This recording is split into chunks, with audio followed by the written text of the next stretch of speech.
Hello there out there, whoever it concerns. What I've done today here is I've made myself a little pipe.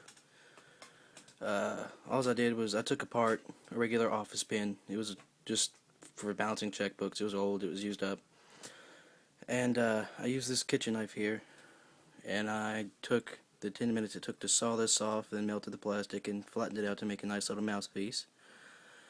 And I took about a sheet of tin foil, and I made a tube, and I squeezed it around the pin until it was tight. Of course, the pin cap, I broke the little clip off of it, and the end that's in there looks something like this, kinda to make a choke, although there's two pieces. It's actually a stopper, but I just like calling it a choke. Just like any real pipe. It's in there, and I don't know how well you can see it, but I actually squeezed the end after that cap and bent it down underneath the bowl, and then I squeezed the opening inside the bowl, which you cannot see. But as you can see, I've been using it, and it does work. Unfortunately, I did not make this long enough, so I have to take very small puffs.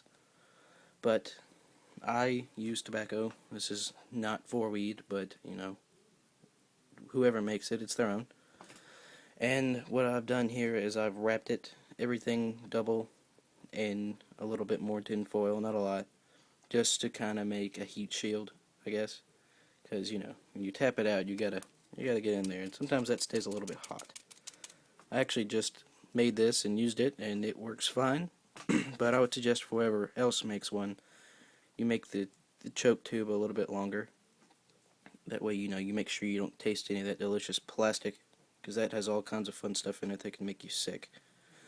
And actually, the tobacco I've got is in this old cigarette pack. It's not exactly visible, but there's a little bit in there. And what I did was I took some cigarette butts that my stepdad has carelessly left in the ashtray, and I squeezed.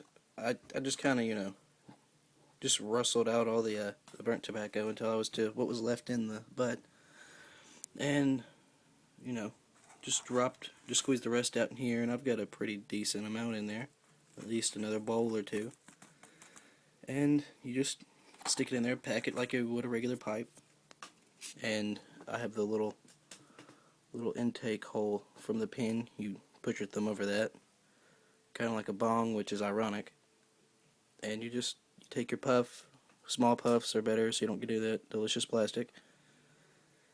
And you just inhale, and it just works. It really does. I was surprised. My friend actually tried to make one out of a mechanical pencil, and he had a bowl like this. Actually, here's the bowl, and of course it melted the plastic off the tip, so, plastic poison, not great.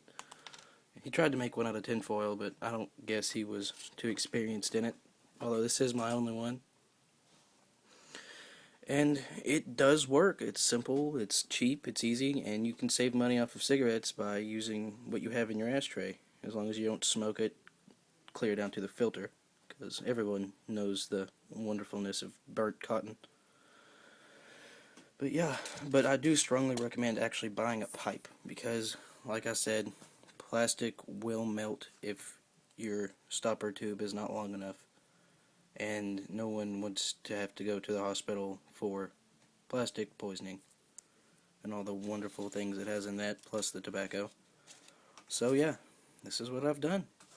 Later.